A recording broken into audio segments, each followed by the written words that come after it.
வணக்கம்.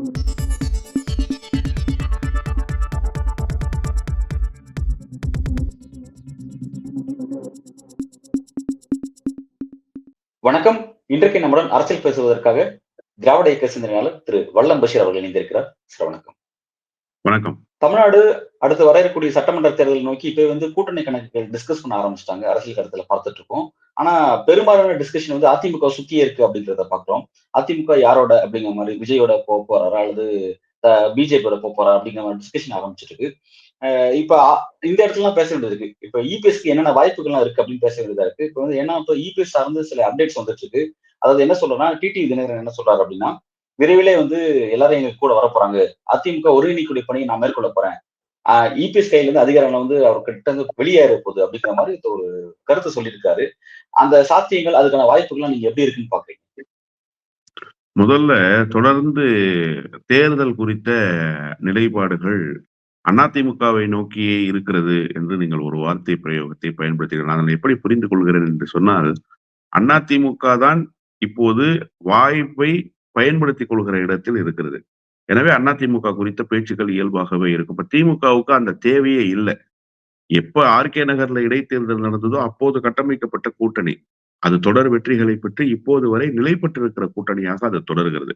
இப்ப அண்மையில கூட முதலமைச்சர் பிறந்தநாள் விழா பொதுக்கூட்டத்தில் கூட எல்லா தலைவர்களும் ஒருமித்த குரலில் என்ன பேசினார்கள்? இந்த மகத்தான கூட்டணியை வழிநடத்துகிற பெருமைக்குரிய முதலமைச்சர் என்றுதான் எல்லோரும் புகழாரம் சூட்டினார்கள். அப்ப அந்த கூட்டணிக்குள்ள எந்த சலசலப்பும் இல்ல. அந்த கூட்டணிக்குள்ள கொள்கை தடுமாற்றங்கள் இல்ல. அது நிலையான கூட்டணியாக இருக்கு. எனவே மக்கள் அது பற்றி சிந்திப்பதும் இல்ல. இந்த கூட்டணி தான் தேர்தலை சந்திக்க போகிறது என்பதை மக்கள் சந்தேகிக்கவும் இல்ல. ஆனா அதிமுக தரப்புல பாத்தீங்கன்னா, மேலிருந்து கீழ் வரை ஒரு தடுமாற்றமான மனநிலை நிலவுகிறது. தேசிய முற்போக்கு திராவிடர் கழகத்துக்கு ஒரு மாநிலங்களவை ஒதுக்கப்பட்டதாக அந்த நேரத்தில் பிரேமலதா அம்மையார் பத்திரிகையாளர்களிடத்தை சந்தித்தார். உண்மையிலேயே அப்படி ஒரு பேச்சுவார்த்தை நடைபெறவில்லை என்று சொன்னால், அந்த கட்டத்திலேயே அப்படி பேச்சுவார்த்தை இல்லை என்பதை அதிமுக வெளிப்படுத்தி இருக்க வேண்டும் தானே! ஆனா அதிமுக வெளிப்படுத்தல. அதிமுக அமைதியாகவே இருந்தது. அப்ப மக்கள் என்ன புரிந்து கொண்டார்கள்? பத்திரிகையாளர்கள் என்ன புரிந்து கொண்டார்கள் என்று சொன்னால், ஒரு மாநிலங்களவை ஒதுக்குவதற்கு அதிமுக இசைவு தெரிவித்திருக்கிறது என்றுதான் மக்கள் புரிந்து கொண்டார்கள். இப்ப திடீரென வந்து அப்படிப்பட்ட கருத்துக்கள்லாம் நாங்க சொல்லவே இல்லையே! நாங்க சொன்னோமா? என்று எடப்பாடி பழனிசாமி கேட்கிறார். அப்போ இதிலிருந்து ஒரு தடுமாற்றமான மனநிலை. என்னன்னா, தேமுதிக கூட்டணியில இல்ல நாங்க ஏன் ஒதுக்கணுங்கிற சூழலுக்கு வந்துட்டார். அப்ப அவருடைய நம்பகத்தன்மை குறைந்து விட்டது என்றுதான் நீங்கள் அரசியல் களத்தில் முதல்ல புரிஞ்சுக்கணும். இன்னொன்று, பாரதிய இப்ப நீங்க ஜனதா கட்சியோடு தேமுதி கூட்டணி இல்ல. தேமுதிக குறிப்பிட்டதுனால அது சார்ந்த ஒரு அப்டேட். தேமுதிகவுடைய இளைஞர் அணி செயலாளர் ஒரு துணை செயலாளர் ஒரு தகவல் சொல்லியிருக்கிறாரு. மேடையில பேசியிருக்காரு. தேமுதிகவுக்கும் அதிமுகவுக்குமான அந்த கூட்டணி விஷயம் பேசி முடிக்கப்பட்டுருச்சு. ஆட்சி அமைஞ்சதுக்கு பிறகு வந்து அதிமுக ஆட்சியில நமக்கு வந்து டெபுட்டி சிஎம் போஸ்ட் ஒதுக்கப்படுது அப்படின்ற ஒரு விஷயத்த வந்து சொல்லியிருக்காரு. இந்த பாசிபிலிட்டிஸ் நீங்க எப்படி பாக்குறீங்க? அந்த விஷயங்கள் எப்படி பாக்குறீங்க? முதல்ல தேமுதிகவுக்கு ஒப்பந்தம் செய்யப்பட்டதாக மாநிலங்களவை பொறுப்பை அவர்கள் தருகிறார்களா என்று பாருங்கள். அதன் பிறகு துணை முதலமைச்சர் பொறுப்பை நீங்கள் கேட்பதாக இருக்கட்டும், அவர்கள் கொடுப்பதாக இருக்கட்டும். இதெல்லாம் வந்து தமிழ்நாட்டு மக்கள் இதையெல்லாம் இன்னும் நம்புவார்கள் என்று நினைத்து இவர்கள் மேடையில் பேசுவதுதான் நகைப்புக்குரியதாகவே இருக்கிறது. அதெல்லாம் பேசி நாம் நேரத்தை விரயமாக்க விரும்பவில்லை. நிறைய செய்திகள் பேசுவதற்கு இருக்கின்றன. இதையெல்லாம் நீங்க வந்து விளையாட்டு செய்திகள் போட வேண்டிய செய்தியாக எடுத்துக்கொள்ள வேண்டும். முதல்ல பாரதிய ஜனதா கட்சியினுடைய கூட்டணியிலிருந்து அதிமுக வெளியேறி ஒரு நாடாளுமன்ற பொதுத் தேர்தலை சந்தித்தது. பொதுத் தேர்தலை சந்தித்து அது தோல்வியை தழுவியதற்கு பிறகு தேர்தல் வெற்றி தோல்வி என்பது இயல்பானது சார். அதுல ஒண்ணும் ஒரு பெரிய இயக்கம் ஒரு மிகப்பெரிய பின்னடைவை சந்திச்சிருச்சுன்னா தேர்தல் முடிவுகளை கொண்டோ அல்லது தேர்தலில் தொடர் தோல்வியை கொண்டோ நீங்கள் நினைத்திட முடியாது. அந்த கொள்கை உறுதிமிக்க தொண்டர்கள் என்ன மனநிலையில் இருக்கிறார்கள் என்பதை உள்வாங்கிக் கொண்டு அரசியலை நீங்க செய்யணும். ஜெயலலிதா அம்மையார் சந்திக்காத சரிவுகளா, தோல்விகளா? அதன் பிறகு அந்த இயக்கத்தை தூக்கி நிறுத்தலையா? திராவிட முன்னேற்றக் கழகம் சந்திக்காத தோல்விகளா? அதன் பிறகு அந்த இயக்கம் தூக்கி நிறுத்தப்படலையா? இப்ப எப்படி 2024ல வாஷ் அவுட் ஆச்சோ அதிமுக, அது மாரி திமுக 2014ல வாஷ் அவுட் ஆச்சு. அதனால முடிஞ்சு போச்சுன்னு சொன்னோமா? இல்ல. ஆனா அதிமுகவினுடைய 2ஆம் கட்ட தலைவர்கள் என்ன பேச துவங்குனாங்க இந்த தேர்தல் தோல்விக்கு பிறகு? அதுதான் நீங்க ரொம்ப கவனமா பார்க்கணும். பாஜகவோடு கூட்டு வைத்திருந்தால் வெற்றி பெற்றிருப்போம். பாஜக கூட்டணியிலிருந்து நாங்க வெளியேறியதற்கு காரணம் அமித்ஷா அல்ல அண்ணாமலைன்னு பேசுனாங்களா இல்லையா? இப்போ கூட்டணியில நீங்க கொள்கை முரண்பட்டு வெளியில வரலன்றத அதிமுகவினர் சொல்றாங்க. மக்கள் எப்படி உங்கள நம்புவாங்க? சரி, அதெல்லாம் ஒரு புறத்துல இருக்கட்டும். அப்ப கூட்டணிக்கு நீங்கள் எதற்காக பாஜகவிலிருந்து வெளியில் வந்தீர்கள் என்று அந்த நேரத்தில் பொருள் கொள்ளப்படணும்னு சொன்னா, அண்ணாமலையால தான் நாங்க கூட்டணியிலிருந்து வெளியில வந்தோம்னு சொல்றீங்க. இப்ப அண்ணாமலை மாற்றப்பட்டுட்டாரா? இப்ப என்ன நிலைப்பாடு? அண்ணாமலை இப்ப கூட ஒரு ஸ்டேட்மெண்ட்ட குடுக்குறாரு. என்ன ஸ்டேட்மெண்ட் குடுக்குறாருன்னா, எங்களால் தான் தோல்வியை சந்தித்தோம் என்று சொன்னவர்கள் கூட எங்கள் வாயிலில் வந்து நின்று எங்களோடு கூட்டணி பேச்சுவார்த்தை நடத்துகிற நிலைக்கு நாங்கள் எங்கள் தொண்டர்கள் உழைத்திருக்கிறார்கள். எங்கள் தொண்டர்களுக்கு இது பெருமையான தருணம்னு பேசுறாரு. யார நோக்கி சார் சொல்றாரு? திமுகவ நோக்கி சொல்றாரா? காங்கிரஸ நோக்கி சொல்றாரா? பொதுவுடைமை இயக்கத்த சொல்றாரா? விடுதலை சிறுத்தைய சொல்றாரா? இல்ல. நேரடியா அதிமுகவ சொல்றாரு.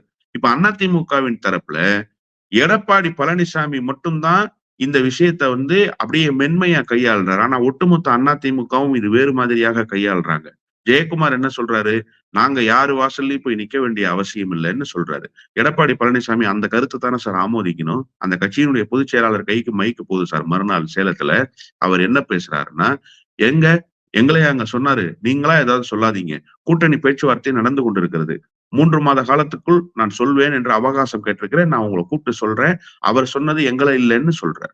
நான் என்ன கேட்கிறேன்னா, ஏன் இவ்வளவு பயப்படணும் எடப்பாடி பழனிசாமி? எடப்பாடி பழனிசாமியை யார் இத்தகைய அச்சுறுத்தலுக்கு ஆளாக்கியது? ஏன் இவ்வளவு அச்சம் அவருக்கு தேவைப்படுது? ஆனா என்ன விஷயம்னு சொன்னா, அதிமுகவும், பாஜகவும் கூட்டணி வைப்பதென்று முடிவானதற்கு பிறகு, இத்தகைய பேச்சுவார்த்தைகளின் மூலமாக ஏதாவது ஒரு சலசலப்பு உருவாகிவிடக் கூடாது என்கிற பதட்டத்தில் பேசுகிறார் எடப்பாடி பழனிசாமி. ஏன் சார் ஜெயக்குமார் உணர்வு எடப்பாடி பழனிசாமிக்கு வரல? அப்போ இந்த கூட்டணியினுடைய நெருக்கம் இறுகி விட்டதாகத்தான் நாம புரிந்து கொள்ள வேண்டியிருக்கு. கடந்த காலத்துல அண்ணாமலையால் ஏற்பட்ட பிரச்சனை இப்போதும் ஏற்படுவதற்கான வாய்ப்பு இருப்பதாகத்தான் அண்ணாமலையினுடைய பேச்சு உணர்த்துகிறது. ஆனால் கடந்த காலத்தில் வேறு வழி இல்லாமல் சகித்துக் கொண்டு இருந்ததைப் போல எடப்பாடி பழனிசாமி இப்போது சகித்துக் கொண்டு போவதற்கு தயாராகிவிட்டார் என்பதைத்தான் அவருடைய பதில் உணர்த்துகிறது. என்னை பொறுத்தவரையில் விஜய் என்ன செய்ய போகிறார் என்பதையெல்லாம் நாம் பொறுத்திருந்துதான் பார்க்க வேண்டும். விஜய் முதல் நாள் இப்தார் நோன்பு நடத்தி சிறுபான்மை மக்களுக்கு பாதுகாவலர் என்கிற அந்த மனநிலையை வெளிப்படுத்துகிறார். மறுநாள் பாரதிய ஜனதா கட்சியினுடைய அறிக்கையை போலவே ஒரு அறிக்கையை கொடுத்து மகளிர் தினத்துக்கு வாழ்த்து சொல்கிறார். அந்த அறிக்கையில லெட்டர் ஹெட்ல வந்ததுனால அது விஜய் கட்சியினுடைய அறிக்கைன்னு தெரிய வந்துச்சு. லெட்டர் ஹெட்ல வராம வெறுமனே வந்திருந்தா அது ஒரு பாரதிய ஜனதா கட்சியினுடைய அறிக்கை தான். தமிழ்நாட்டில் மக்கள் பெண்கள் வீதியில் நடமாட முடிகிறதா? இன்னைக்கும் ஐடி செக்டார்ல வேலை செய்யக்கூடிய சென்னை போன்ற பெருநகர பகுதிகளில் இருக்கக்கூடியவர்கள் நள்ளிரவு 2 மணி, 1 மணி, 12 மணிக்கெல்லாம் கேப் பிடிச்சு போகக்கூடிய காட்சிகளை நாம பாக்குறோமா இல்லையா? ராஜீவ்காந்தி சாலையில, டைடில் பார்க் வாசல்ல நாம பாக்குறோமா இல்லையா? அப்படி என்ன இங்க பெரிய ஆபத்து நிலவி விட்டதுன்னு ஒரு கருத்துருவாக்கத்தை நீங்க இங்க மக்களிடத்துல கொண்டு வந்து சேர்ப்பதற்கு முயற்சிக்கிறீங்க.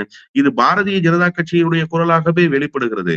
தொடர்ந்து திராவிட முன்னேற்ற கழகத்தை நோக்கி விஷம பிரச்சாரத்தை செய்து கொண்டிருக்கிற இந்த ஆட்சியை நோக்கி விஷம பிரச்சாரத்தை செய்கிற பாஜகவினுடைய குரலாகவே பேசுறார். அவர் என்ன நிலைப்பாடு எடுக்க போறார் என்றது நமக்கு தெரியாது. பொறுத்து தான் பார்க்க வேண்டும். ஆனால் அதிமுகவை பொறுத்தவரை பாரதிய ஜனதா கூட்டணிக்கு அது தயாராகிவிட்டது. பாரதிய ஜனதா கட்சியினுடைய கூட்டணியில் தான் அவர்கள் தேர்தலை 2026 சந்திக்க போகிறார்கள் என்பதைத்தான் எடப்பாடி பழனிசாமியினுடைய அந்த ஒரு சுமூகமான கருத்துருவாக்கம் இருக்குல்ல, கருத்து இருக்குல்ல, அது அப்படித்தான் வெளிப்படுகிறது என்றுதான் நான் பார்க்கிறேன். ரொம்ப ஒரு முக்கியமா வந்து பாஜக கூட்டணியிலிருந்து அதிமுக ஏன் வெளியேறுச்சு அப்படின்னா, இஸ்லாமிய வாக்குகள் எங்களுக்கு கிடைக்க மாட்டேங்குது. காலங்காலமா நாங்க பெற்று வந்த அந்த இஸ்லாமிய வாக்குகள் நாங்க இழக்கிறோம்னு சொல்லி ஒரு முக்கியமான விஷயத்த சொன்னாரு. இப்ப இது குறித்து அமைச்சர் என்ன சொல்லியிருக்காருன்னா, இஸ்லாமிய வாக்குகள் வந்து ஒரு பொருட்டே கிடையாது. அத டிபெண்ட் பண்ணீங்கன்னா அது உங்களுக்கு கிடையவே கிடைக்காது. அது வந்து வழக்கமா திமுகவுக்கு போறதுதான். நீங்க எங்க கூட இருந்தாலும் சரி, இல்லாட்டியும் சரி, அது அங்கதான் போகுது. சோ வந்து இஸ்லாமிய வாக்குகளை டார்கெட் பண்ணாம, இந்துக்கள் வாக்குல டார்கெட் பண்ணுங்க அப்படின்ற ஒரு கருத்த வந்து இப்ப ரீசெண்டா வந்து கோயம்புத்தூர்ல வந்திருந்தாரு அப்ப அமித்ஷா. அப்ப வந்து எஸ்பி வேலுமணி மூலமா அந்த கருத்தை வந்து வலியுறுத்தி போனார் அப்படின்ற விஷயம் வந்து இன்னைக்கு நியூஸ்ல ரிப்போர்ட் ஆயிருக்கு. இந்த விஷயத்தை எப்படி பாக்குறீங்க? இல்ல அதிமுக நிச்சயமாக அமித்ஷா சொல்கிற ஃபார்முலாவை ஃபாலோ பண்ணணும். அப்பதான் அதிமுகவுக்கு அதை சவப்பெட்டியில் வைத்து கடைசி ஆணி அறைய முடியும் என்கிற அந்த மனநிலைக்கு அமித்ஷா வந்திருக்கிறார். அமித்ஷாவுக்கு தெரியாது சார் அதிமுக வளர்ந்த விதம் எப்படின்னு. அதிமுக எந்த மாதிரியான அரசியலை பேசிய இயக்கம்னு அவருக்கு தெரியாது. அதிமுகவினுடைய தன்மையே மாற்றுகிற வேலையை ஒரு ஆலோசனையாக அவர் தருகிறார். அது அதிமுக காரங்க ஏத்துக்கிறாங்களா ஏத்துக்கலையான்றது ஒரு பக்கம் இருக்கட்டும். இப்படி ஒரு ஆலோசனை தருவதாக செய்தி வருதே, எஸ்பி வேலுமணி மூலமாக கொடுப்பதாக சொல்கிறார்களே ஊடகங்கள்ல. அப்ப எஸ்பி வேலுமணி எப்படி வெளிப்படணும்? அதுவும் கோயம்புத்தூர் போன்ற இஸ்லாமிய மக்கள் நிரம்ப வாழுகிற பகுதியிலிருந்து வெற்றி பெற்று வந்த எஸ்பி வேலுமணி எத்தகைய கருத்தை வெளிப்படுத்தணும்? இல்ல எங்களுக்கும் இஸ்லாமிய மக்களினுடைய ஆதரவு இருக்கிறது என்கிற கருத்தை தானே வெளிப்படுத்தணும். முதல்ல இப்படிப்பட்ட ஒரு சூழல்களை உருவாக்கி வைத்துக் கொண்டு அதிமுக நகருகிற காரணத்தால் தான் மதச்சிறுபான்மையினர் அதிமுகவை நம்ப மாட்டாங்க. 2024 கூட்டணியில இருந்து வெளியில வந்தோம்னு சொன்னாங்கல்ல சார். சிறுபான்மை மக்களினுடைய கட்சியாக இருக்கக்கூடிய எஸ்டிபிஐ கட்சிக்கு திண்டுக்கல்ல ஒரு தொகுதியும் ஒதுக்குனாங்கல்ல. அப்ப சிறுபான்மை மக்கள் ஒரு 40 விழுக்காடாவது நம்பி இருக்கு வேண்டும் தானே. ஆனா நம்பலையே. ஏன் நம்பலன்னு சொன்னா, பாஜகவினுடைய கைப்பாவையாகவே அதிமுக மாறிடுச்சு. இப்ப இந்த ஆலோசனைய கேட்டுக்கிட்டு வாய் மூடிட்டு இருக்காங்க பாருங்க. இந்த மனநிலை தான் அதிமுகவினுடைய பெரும்பான்மையானவர்களிடத்துல இருக்கிறதுங்கிறத இஸ்லாமிய மக்கள் நல்லா புரிஞ்சுக்கிட்டாங்க. மதச்சிறுபான்மையினர் நல்லா புரிஞ்சுக்கிட்டாங்க. அதனாலதான் அதிமுகவை நோக்கி தங்களுடைய வருகையையும் அந்த மக்கள் குறைத்து விட்டார்கள். புதிய வரவு என்பதும் இஸ்லாமிய மக்களிடமிருந்து அதிமுகவுக்கு இல்லை. வாக்குகளும் முழுமையாக கிடைக்கப் பெறுவதும் இல்லை. பகுதியான வாக்குகள் கூட கிடைக்கப் பெறுவதில்லை என்கிற காட்சிகளை நாம பார்க்கிறோம். இது ஒரு புறத்துல இருக்கட்டும். முதல்ல அமித்ஷாவினுடைய யோசனை பாஜகவுக்கு பொருந்தும். தமிழ்நாடு போன்ற சமூக நீதி பேசக்கூடிய, மத நல்லிணக்கம் பேசக்கூடிய மாநிலத்தில் ஒரு பிரதான கட்சிக்கு அது பயன்படுமான்னு கேட்டா, அது அழிவை நோக்கித்தான் எடுத்துச் செல்லும். இங்க இருதுருவ அரசியல் தான் சார் அரை நூற்றாண்டு காலமா. நீங்க அதிமுக இல்ல திமுக, திமுக இல்ல அதிமுக. ஒரு சமூகம் மட்டும் இல்ல. எல்லா சமூகங்களும் அவ்வப்போது இங்கும் அங்கும் மாறி மாறி வாக்களித்திருக்கிற சமூகங்களாகத்தான் வெளிப்பட்டிருக்கு. 2014 தேர்தல்ல மோடியா லேடியான்னு இந்தியாவிலேயே ஒரு தேர்தல் பிரச்சாரத்தை, தேர்தல் யுக்தியை கையில் எடுத்தவர் அம்மையார் ஜெயலலிதா தான். அப்ப இஸ்லாமிய சமூக மக்கள் எல்லாம் பெருவாரியாக ஜெயலலிதாவுக்குத்தான் ஆதரவாக நின்றார்கள். ஜெயலலிதாவுக்குத்தான் வாக்களித்தார்கள். அதுபோல ஜெயலலிதா அம்மையார் ஒரு லாபிய பண்ணி அந்த நேரத்துல இஸ்லாமியர்களை தங்களுடைய அருகில் வைத்துக் கொண்டார். அது மட்டுமல்ல, அதிமுக தான் முஸ்லிம் கட்சிகள் என்று சொல்லப்படுகிற இஸ்லாமிய இயக்கங்களுக்கு சட்டமன்ற அங்கீகாரத்தை பெற்று தந்திருக்கிற கட்சி. எஸ்பி வேலுமணிக்கு வேண்டுமானால் அதெல்லாம் மறந்து போயிருக்கலாம். அமித்ஷாவுக்கு வேண்டுமானால் அதெல்லாம் தெரியாம போயிருக்கலாம். அந்த கட்சியினுடைய பொதுச் செயலாளர் இதெல்லாம் பேசியிருக்க வேண்டுமா இல்லையா? நீங்க மனிதநேய மக்கள் கட்சி என்று ஜவாஹிருல்லா நடத்தி கொண்டிருக்கிற கட்சியை 2011 கூட்டணியில் வைத்துக் கொண்டு அந்த கட்சி சட்டமன்ற கணக்கை துவக்குவதற்கு முதலாக வாயிலை திறந்து வைத்தது யாருன்னு கேட்டா ஜெயலலிதா அம்மையார் தான். அதே போன்று 2016 சட்டமன்ற தேர்தல்ல மனிதநேய ஜனநாயக கட்சியினுடைய பொதுச் செயலாளர் தமீமுன் அன்சாரி உட்பட 2 பேருக்கு சீட்டு கொடுத்து அந்த கட்சிக்கு சட்டமன்றத்தினுடைய பிரதிநிதித்துவ வாய்ப்பை திறந்து வைத்தவர் யாருன்னா ஜெயலலிதா அம்மையார் தான். அதே மாதிரி தான் ஒவ்வொரு முறையும் முஸ்லிம் லீக்கிலிருந்து பிளவுபடுகிற போதும் ஒரு தரப்பை அணைத்துக் கொண்டு அந்த தரப்பை பக்கத்தில் வைத்துக் கொண்டு அவர்கள் சட்டமன்ற கணக்கை துவக்குவதற்கான வாய்ப்பை வாயிலையும் திறந்து வைத்தவர் யாருன்னா அதிமுக தான், ஜெயலலிதா அம்மையார் தான். இப்படி இஸ்லாமிய கட்சிகள் சட்டமன்ற பிரதிநிதித்துவம் பெறுவதற்கான வாய்ப்புகளை எல்லாம் ஏற்படுத்தி கொடுக்கிற பணியை தொடர்ந்து செய்திருக்கிறது அதிமுக. அப்படிப்பட்ட அதிமுகவினுடைய தன்மையை மாற்றுகிற பேச்சை அமித்ஷா பேசுகிறார். உடனே அமித்ஷாவுக்கு ஒரு எதிர்வினையாவது ஆற்றி இருக்கணுமே. அவர் தான் அண்ணாமலை சொன்னதுக்கே எதிர்வினை ஆற்ற முடியாத முதுகெலும்பு இல்லாத தலைவராக வெளிப்படுகிறாரு. எங்கிருந்து அமித்ஷா சொன்னதற்கு எதிர்வினை ஆற்றுகிற தலைவராக வெளிப்பட போகிறார்? எனவே அதிமுகவுடைய தன்மையை சிதைக்கிற ஆலோசனைகளை அமித்ஷா சொல்லிக் கொண்டிருக்கிறார். அவர்கள் கூட்டணி என்று முடிவாகிவிட்டது. மேல்மட்டத்தில் பேச்சுவார்த்தை முடிந்து விட்டது. இதற்கு பின்னால் இன்னொரு முக்கியமான காரணமும் இருக்கிறது. இப்போது தேர்தல் ஆணையம் உள்ளே நுழைகிறது அதிமுகவினுடைய பொதுச் செயலாளர் தேர்வு குறித்த விவகாரங்களில். பொதுக்குழு குறித்த விவகாரங்களில் தேர்தல் ஆணையம் நுழைகிறது. என்னதான் சி.வி. சண்முகம் அதுக்கெல்லாம் உரிமை இல்லை தேர்தல் ஆணையத்துக்கு, தேர்தல் ஆணையம் உள்ளே நுழைய முடியாது, அதுக்கெல்லாம் வாய்ப்பு இல்லைன்னு சொல்லி பேசினாலுமே கூட தேர்தல் ஆணையம் உள்ளே நுழைவதற்கு வாய்ப்பில்லை என்று சொல்கிற அதே முகாந்திரம் தான் உள்ளே நுழைவதை தடுப்பதற்கும் வாய்ப்பில்லை என்கிற முகாந்திரமாக இருக்கிறது. அப்போ தேர்தல் ஆணையம் யாருடைய கட்டுப்பாட்டுல இருக்குங்கிறது தெரியும். இந்த நேரத்துல ஓபிஎஸ் போன்றவர்கள் என்ன மாதிரியான நிலைப்பாட்டுல இருக்கிறாங்கிறது தெரியும். அவரை பொறுத்த வரைக்கும், எடப்பாடி பழனிசாமியை பொறுத்த வரைக்கும் கட்சி இருக்குதோ காலி ஆகுதோ அது பிரச்சனை கிடையாது. ஆனா இந்த கட்சின்னு ஒன்று இருந்தால் அதற்கு நாம் தான் பொதுச் செயலாளராக இருக்க வேண்டும் என்கிற மனநிலைக்கு வந்து விட்டார். எனவே அவருக்கு பாஜக கூட்டணிக்கு போய் அந்த கட்சிக்கு தான் பொதுச் செயலாளர் என்பதை தக்க வைத்துக் கொள்வதை தவிர இப்போது வேறு வழியே கிடையாது. எனவே அந்த வழிக்கு அவர்கள் தயாராகி விட்டார்கள் என்றுதான் நாம் புரிந்து கொள்ள வேண்டும். திமுகக்கு எதிரான வாக்குகளை ஒரு புள்ளியில ஒன்று சேர்க்கணும் அப்படின்ற ஒரு கூட்டணி உருவாக்க பாஜக முயற்சி செய்து, அதிமுக அதான் முயற்சி செய்யுது. ஆனா அந்த முயற்சியில வந்து பாத்தீங்கன்னா வந்து ஒரு பக்கம் ஓபிஎஸ் அணி இருக்கும், இன்னொரு பக்கம் டிடிவி தினகரன் அணி இருக்கும், இதெல்லாம் ஒன்னா இருக்கும். இப்ப இதை எப்படி இபிஎஸ் ரசிப்பாரு அப்படின்ற ஒரு கேள்வி இருக்கு. ஆரம்பத்துல இருந்து அவர் அதான் வேண்டாம்னு சொல்லிட்டு இருந்தாரு. ஆனா இத எல்லாம் ஒரு புள்ளியை இணைக்கணும்ன்றத பாஜக விரும்புது. இதே நேரத்துல டிடிவி தினகரன் ஒரு கருத்தையும் சொல்றாரு. சில நாட்களுக்கு பிறகு எல்லாமே எங்க கண்ட்ரோலுக்கு வந்துன்னு சொல்றாரு. இப்ப இந்த மாதிரி அச்சுறுத்தல் இருக்கும்போது இபிஎஸ் எப்படி துணிஞ்சு அந்த கூட்டணிக்குள்ள போவாரு? எப்படி இந்த விஷயத்த அவர் ஹேண்டில் பண்ணுவாரு? இல்ல, டிடிவி தினகரன் இன்னைக்கு இல்ல சார். 2017 இருந்து அதிமுகவை நான் ஒருங்கிணைச்சிருவேன்னு தான் சொல்றாரு. ஆனா அவரால முடியுமான்னா, அவங்க சின்னம்மாவை கூட இவரால ஒருங்கிணைக்க முடியாது. அதான் யதார்த்தமான உண்மை. டிடிவி தினகரனுடைய கருத்து இருக்குல்ல, அதை நீங்க வந்து தண்ணீரை எழுதி வச்சுக்கிட்டா அது எப்படி நிலை பெறுமோ அத்தகைய நிலையை பெறக்கூடியதுதான் அவருடைய கருத்து. இத்தனை நாட்களாக உங்களால இணைக்க முடியாது, இனிமேல நீங்க போய் இணைக்க போறீங்க. அதிமுக தொண்டர் டிடிவி தினகரனை பார்த்து அச்சப்படுகிற ஒரு சூழல் இருந்தது ஒரு காலத்துல. அப்போதும் அவர் மீதான மதிப்பும் மரியாதையும் அதிமுகவுல இல்ல. இப்போ அவரை நேர் எதிர் நிலைப்பாட்டில் வைத்து மக்கள் பார்க்கக்கூடிய காட்சிகளை நாம பார்க்கிறோம். மக்கள் பார்க்கக்கூடியதுன்னா அதிமுகவை சார்ந்த மக்களை நான் சொல்றேன். பொதுமக்களை நான் சொல்லல. அதிமுகவை சார்ந்த மக்கள் பார்க்கக்கூடிய காட்சிகளை பார்க்கிறோம். இனிமேல்லாம் டிடிவி தினகரனால அத்தகைய முயற்சி எல்லாம் செய்ய முடியாது சார். இன்னொன்று இது பாரதிய ஜனதா கட்சிக்கு நன்றாகவே தெரியும். ஓபிஎஸும் எடப்பாடி பழனிசாமியும் சேர்ந்து கொள்வார்களான்னா அதற்கு கூட ஒரு 5% வாய்ப்புகள் இருக்கிறது. பாரதிய ஜனதா கட்சியினுடைய அழுத்தம் தாழாமல் கடந்த காலத்தில் எப்படி ஓபிஎஸ்ஐ உள்ளே வைத்துக் கொண்டாரோ அதுபோல உள்ளே வைத்துக் கொள்வார். இன்னொன்னு ஓபிஎஸ் நிபந்தனையற்ற பேச்சுவார்த்தைக்கு தயார்னு ஒரு கருத்தை வெளிப்படுத்திட்டு அடுத்து இந்த ஒற்றை தலைமை என்பது ஏற்புடையதில்லைன்னு மாறுபட்ட கருத்தை தெரிவிச்சாரு. ஆனா அந்த ஒரு நாள் வரைக்கும் ஒரு அவகாசம் கொடுத்திருந்தார்ல, அப்போ அதிமுக தரப்பிலிருந்து ஒரு கிரீன் சிக்னல் காமிச்சிருந்தாங்கன்னா அவர் 2வது நாள் ஒற்றை தலைமை ஏற்புடையதல்ல என்கிற கருத்துக்கு வந்திருக்க மாட்டார் என்றுதான் நான் புரிந்து கொள்கிறேன். அந்த கேப்ல எந்த விதமான இண்டிகேஷன் அதிமுக இருந்து தரலன்றதுனாலதான் உடனே இப்படி ஒரு கருத்தை வெளிப்படுத்தினார். இப்போ ஓபிஎஸ் நல்லா தெரிஞ்சுக்கிட்டார், நம்மளால தனித்திருந்து எதுவுமே செய்ய முடியாது, நம்மளால தனிமையில நிக்க முடியாது, அரசியல் வாழ்வே மிகப்பெரிய கேள்விக்குறியாகிவிட்டது என்பது அவருக்கு நன்றாகவே தெரியும்.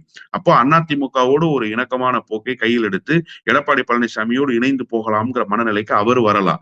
இன்னொன்று, எடப்பாடி பழனிசாமிக்கு அதிமுகவுக்கு கொடுக்கிற டாஸ்க் இருக்குல்ல, பாஜக கொடுக்கிற டாஸ்க் இருக்குல்ல, அந்த டாஸ்க்ல ஏதாவது ஒரு 25% ஃபுல்ஃபில் பண்ணி நம்ம பாஜகவுடைய நல்பெயரை வாங்கிக்கணும்னு சொன்னா ஒருவேளை நம்ம ஓபிஎஸ் கூட சேர்த்துக்கலாம். ஆனா சசிகலாவையும் டிடிவி தினகரனையும் எந்த கட்டத்திலையும் உள்ள சேர்த்துடக்கூடாது. சேர்த்துட்டா நம்மளுடைய பதவிக்கு மிகப்பெரிய ஆபத்து. ஏன்னா ஓபிஎஸ் அவர் கையாண்டிருக்காரு கடந்த காலத்துல எடப்பாடி பழனிசாமி.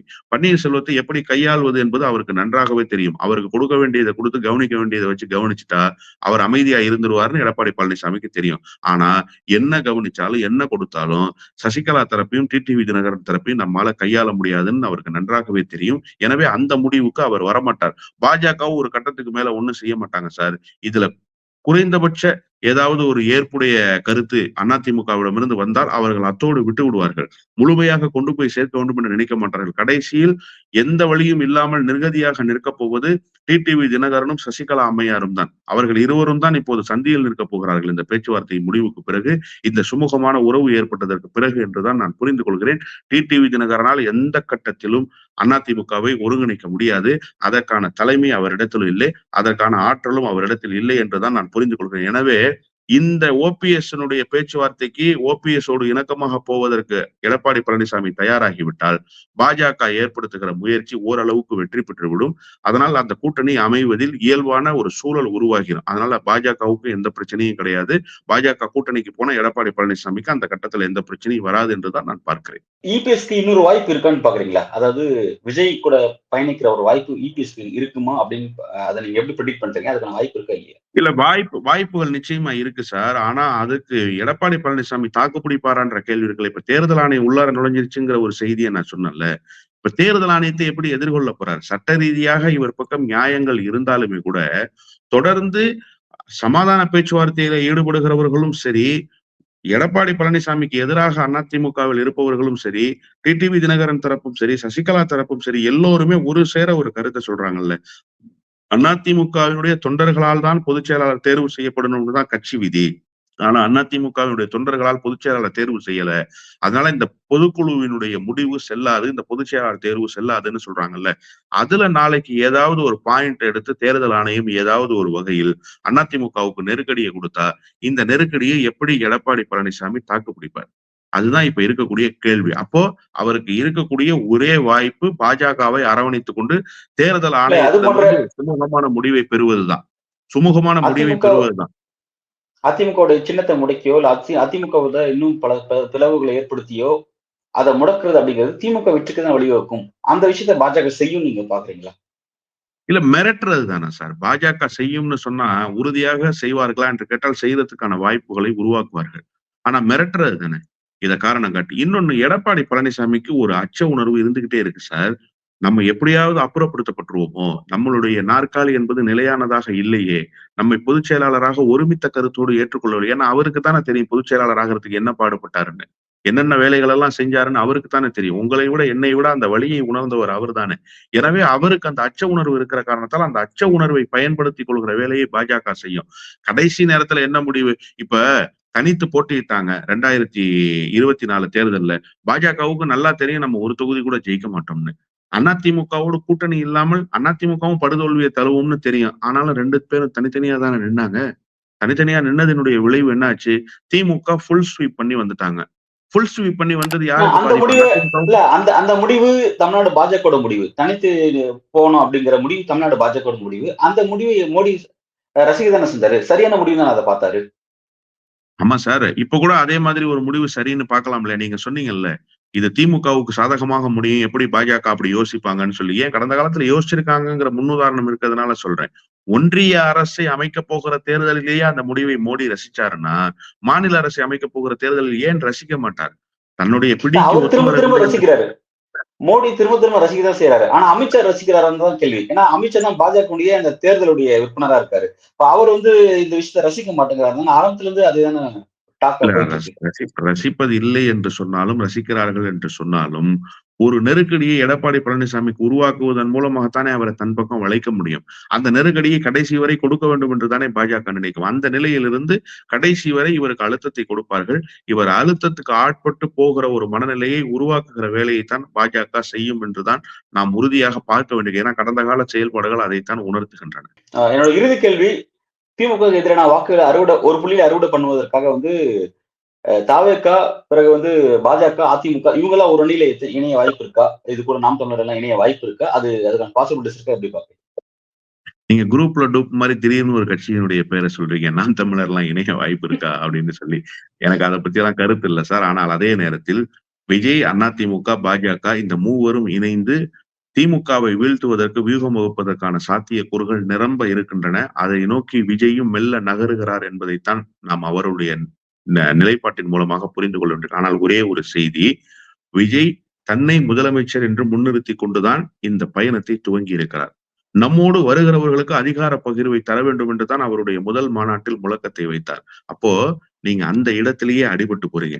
எப்படி விஜயகாந்த் தனித்து ஒரு 3 தேர்தலை சந்தித்ததற்கு பிறகும் அதிமுகவோடு கூட்டணி வைத்ததற்கு பிறகு விஜயகாந்தினுடைய இமேஜ்ல ஒரு பெரிய டேமேஜ். அதிகாரத்தை நோக்கி நகர்ந்தார். அது வேறு. ஆனா அந்த இமேஜ் டேமேஜ் ஆச்சு இல்லையா? இவர் முதலமைச்சர் என்று பார்த்த மக்கள், இவர் முதலமைச்சராக வருவார் என்று நம்பிய தேமுதிக தொண்டர்களிடத்துல ஒரு சோர்வு மனநிலை வந்துச்சுல்ல. அந்த மாதிரியான ஒரு சோர்வு துவக்க நிலையிலேயே விஜய் கட்சியின் மீது மக்களுக்கு வந்துவிடும். விஜய் மீதான பார்வை ஒரு பக்கம் இறங்கும் என்பது யதார்த்தமான உண்மை. ஆனா விஜய் என்ன முடிவு எடுத்து இந்த கட்சியை நகர்த்த போறார் என்பதை இப்பொழுதே யூகிக்க முடிகிறது. விஜய்க்கு பெரிய நோக்கம் எல்லாம் இல்லை. தன்னுடைய அரசியல் கட்சியை ஒரு அதிகாரமிக்க அமைப்பாக நடத்திட வேண்டும் என்கிற லட்சியம் எல்லாம் அவரிடத்திலே இல்லை. எனக்கு தெரிய ஒரு ராஜ்யசபாவுக்காக வந்து நின்ற மக்கள் நீதி மய்யத்தினுடைய தலைவர் கமலஹாசனை போல அவர் வந்து நின்று விடுவார். அவர் ஏதோ ஒரு வகையில் அதிகாரத்தை நோக்கி நகர்வதற்கு ஒரு துருப்புச் சீட்டாக இந்த கட்சியை பயன்படுத்திக் கொள்கிறார் என்றுதான் நாம் புரிந்து கொள்ள வேண்டியிருக்கிறது. எனவே நீங்க கேட்ட அடிப்படையில் தமிழக வெற்றி கழகமும் அதிமுகவும் பாஜகவும் ஓர் அணியில் சேருவதற்கான வாய்ப்புகள் நிச்சயமாக இருக்கின்றன. நல்லது சார். அடுத்த கட்ட கூட்டணி கணக்கில் எதை நோக்கி நகருங்கிறத பொறுத்திருந்து பார்ப்போம். நன்றி. நன்றி.